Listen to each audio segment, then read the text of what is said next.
जय हिंद दोस्तों। Previous video में हमने देखा था चार्टर एक्ट और अधिनियम पार्ट 1। उसमें जो है हमने कुछ इम्पोर्टेंट चार्टर एक्ट और 5 इम्पोर्टेंट चार्टर एक्ट और अधिनियम देखे थे। उसमें क्या क्या पॉइंट्स थे वो हमने आपको प्रीवियस वीडियो में कवर करा दिया। अगर आप लोगों ने वो प्रीवियस वीडियो नहीं देखा है तो आप जाके देख लो। मैं जो है बिहार बीपीएससी द्वारा जो है परीक्षा जो ली जाने वाली है 1 से लेकर 5, 9, 10, 11, 12वीं के लिए जो है जो शिक्षक भर्ती 7वें फेज की शिक्षक भर्ती है उसका एग्ज़ाम जो है बीपीएससी लेगा। तो उसमें जो इम्पोर्टेंट पॉइंट्स है वो आप जीएस, जीके, मैथ, रीजनिंग, ये जो है 3 सब्जेक्ट और साथ में science, math, reasoning, science, GS, GK, ये जो सब्जेक्ट हैं ये सबके लिए कॉमन है। 1 से 5 वालों के लिए भी, 9 से 10 और 11 से 12 वालों, ये तीनों सेक्शन के लिए बहुत ही ये अनिवार्य है। तो उसमें क्या है, ये सब्जेक्ट जो है आपको मेरिट स्कोरिंग बनाएंगे, आपको पास तो कराएंगे ही, साथ में ये स्कोरिंग बनाते हैं। आपका मेन सब्जेक्ट जो है आपको इतना स्कोरिंग नहीं देगा क्योंकि वो तो सब उस पर ध्यान देंगे, लेकिन मेन सब्जेक्ट से हट के जो मैथ्स का सेशन सब्जेक्ट, मैथ्स से जो प्रश्न पूछे जाएंगे, रीजनिंग से जो प्रश्न पूछे जाएंगे, जीएस, जीके और साइंस से जो प्रश्न पूछे जाएंगे, वो उनके प्रश्न आप कितना अटेम्प्ट करते हो वही आपको जो है मेरिट में आपका सिलेक्शन और आपके मेरिट पे वेटेज को बढ़ाएंगे।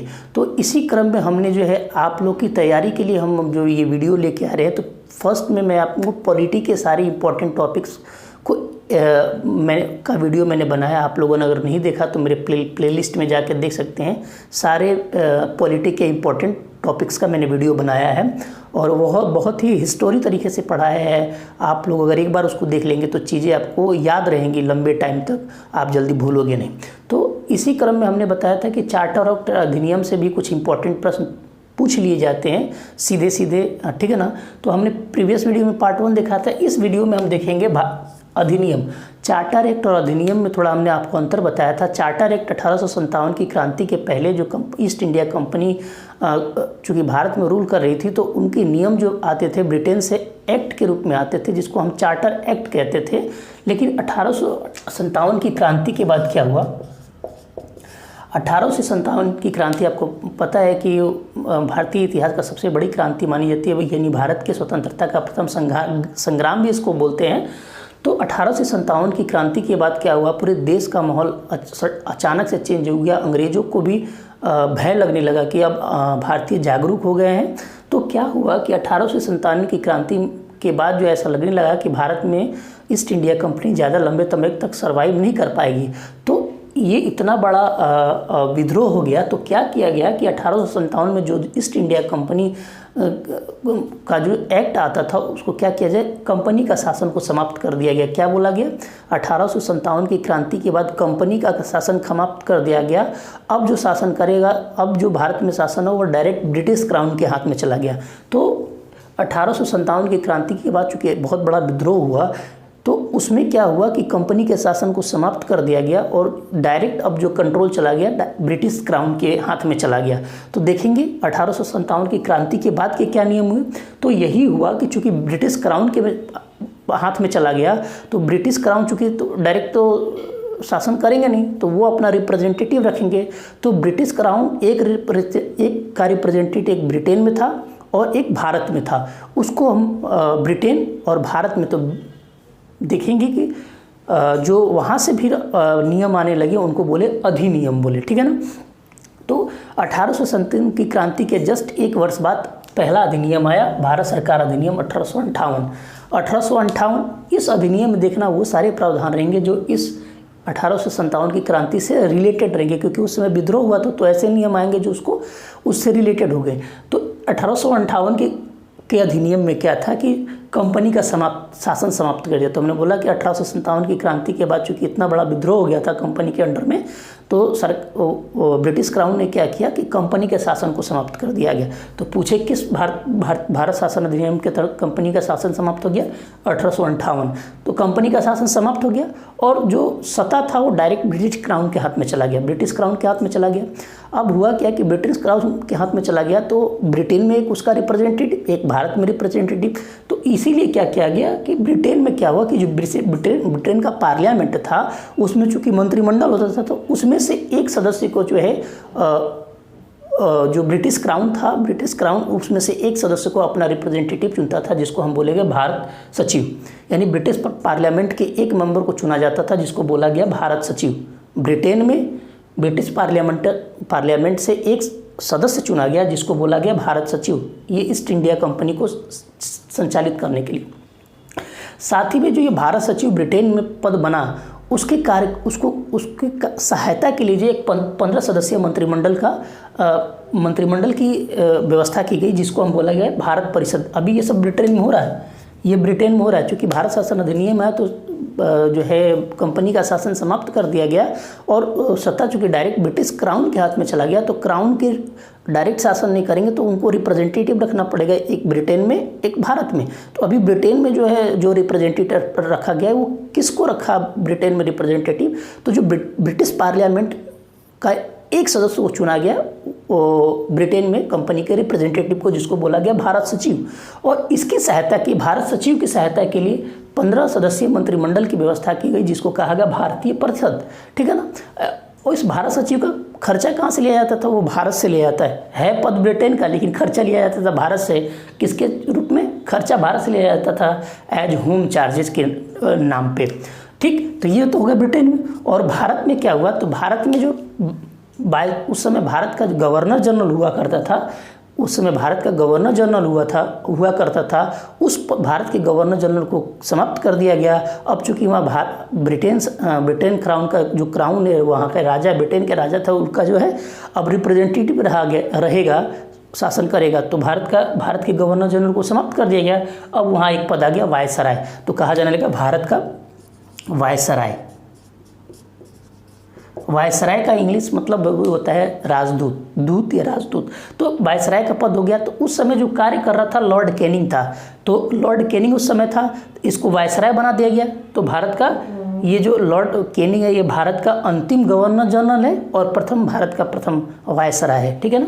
यानी याद रखिए, लॉर्ड कैनिंग है, लॉर्ड कैनिंग जो है भारत का अंतिम गवर्नर जनरल है और भारत का प्रथम वायसराय है, ध्यान रखिए। ठीक, तो ये 1858 की अधिनियम में। उसके बाद 1852 का, इसके बाद देखिए हमने कहा ब्रिटेन और भारत में जो एक दूत हुए, तो अब जो अधिनियम बोले गए उनको भारत सचिव और जो है वायसराय के साथ जोड़ा गया।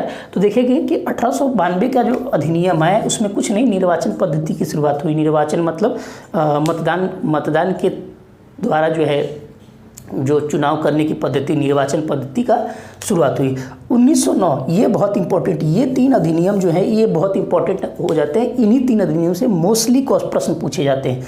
1919 का अधिनियम कर ले या मार्ले मिंटो सुधार अधिनियम कर ले। मार्ले मिंटो, देखिए 2 नाम आ रहा है, मार्ले और मिंटो। तो हमने बोला था कि ये ब्रिटेन में जो रिप्रेजेंटेटिव है ब्रिटिश क्राउन के वो, और ये भारत में जो रिप्रेजेंटेटिव है उनको। तो ब्रिटेन के जो रिप्रेजेंटेटिव है उसको हम कह रहे थे भारत सचिव, तो ये सचिव हो गए। और भारत में जो रिप्रेजेंटेटिव ब्रिटिश क्राउन के उसको क्या कह रहे थे? वायसराय, तो ये वायसराय हो गए। तो भारत सचिव और वायसराय, यानी मार्ले जो है उस समय भारत सचिव थे यानी ब्रिटेन में, और मिंटो जो भारत में वायसराय था। इसको उस समय 1909 में मार्ले मिंटो सुधार भी कर सकते हैं। तो इसमें मार्ले क्या है? भारत सचिव, और मिंटो क्या है?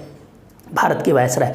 ये जो है अधिनियम आया, इसको सांप्रदायिकता का जनक वाला अधिनियम कहा जाता है। ये मार्ले मिंटो जो आया, यानी नाम से याद है मार लिया अच्छे से। तो मार्ले मिंटो सुधार से क्या है? ये भारत सांप्रदायिकता का जनक, यहीं जो है हिंदू मुस्लिम में बंटवारा यहीं से पनपा, जो है हिंदू मुस्लिम में बंटवारे का जो बीज था यहीं से डाला गया जो है। तो 1909 में का जो अधिनियम आया, इसको सांप्रदायिकता का जनक वाला अधिनियम है। क्यों इसको सांप्रदायिकता का जनक वाला अधिनियम कहा जाता है? इस अधिनियम में क्या है कि मुस्लिमों के लिए कहा गया कि मुस्लिम के लिए आप सीट आरक्षित करो और उसके लिए अलग से एक पृथक निर्वाचन होगा। मतलब पूरे भारत में जो निर्वाचन होगा उसमें नहीं होगा, मुस्लिम के लिए एक अलग निर्वाचन होगा, साथ में लिए उनके लिए सीटें आरक्षित की जाएंगी। तो देखिए कि नहीं, यहाँ पृथक निर्वाचन के आधार पर मुस्लिम को आरक्षित सीट, यानी मुस्लिमों के लिए कहा गया कि एक पृथक निर्वाचन होगा और उनकी सीटें आरक्षित रहेंगी। तो इसीलिए इसको क्या बोला गया कि इसमें हिंदू मुस्लिम को लड़ाने वाली बात कही गई, इसलिए इसको सांप्रदायिकता का जनक वाला अधिनियम कहते हैं 1909 को। तो आप ध्यान रखिए 1909 का जो अधिनियम है मार्ले मिंटो अधिनियम, मार्ले जो है भारत सचिव थे, मिंटो जो है भारत के वायसराय थे। तो इसको सांप्रदायिकता का जनक वाला क्या अधिनियम कहा जाता है। इसी में कहा गया कि मुस्लिमों को पृथक निर्वाचन के आधार पर आरक्षित सीट की दी जाए। उसके बाद 1919 का अधिनियम, इसको मॉन्टेग्यू चेम्सफोर्ड, फिर वही मॉन्टेग्यू जो है भारत सचिव और चेम्सफोर्ड भारत के वायसराय। तो 1919 का अधिनियम या मॉन्टेग्यू चेम्सफोर्ड अधिनियम में क्या हुआ, केंद्र में द्विसदनीय व्यवस्था, ये इसमें देखिएगा ये 1935 और 1919 में जो है यहाँ केंद्र में द्विसदनीय व्यवस्था है और प्रांतों में द्वैत शासन है। याद रखिए 1919 के अधिनियम में केंद्र में द्विसदनीय व्यवस्था, द्विसदनीय की व्यवस्था का मतलब एक उच्च सदन और एक निम्न सदन। जैसे आज के परिवेश में भारत में लोकसभा और राज्यसभा होता है, लोकसभा को निम्न सदन कहा जाता है और राज्यसभा को उच्च सदन कहा जाता है। तो ऐसे ही एक व्यवस्था कही है, केंद्र में द्विसदनीय व्यवस्था की गई। केंद्र में 2 सदन होंगे जिसको बोला गया उच्च सदन, और केंद्रीय विधानसभा इसको निम्न सदन, यानी एक उच्च सदन होगा और एक निम्न सदन।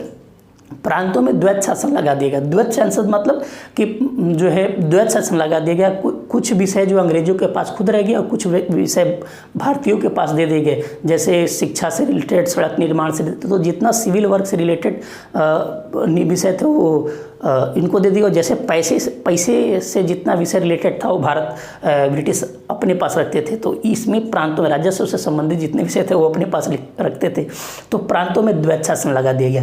प्रांतों में द्वैत शासन और केंद्र में द्विसदनीय व्यवस्था। याद रखिए ये बहुत इंपॉर्टेंट है, प्रांतों में द्वैत शासन है और केंद्र में द्विसदनीय व्यवस्था है। 1935 के अधिनियम में इस समय भारत के वायसराय वेलिंगटन थे, इस समय भारत के वायसराय चेम्सफोर्ड, इसमें मिंटो।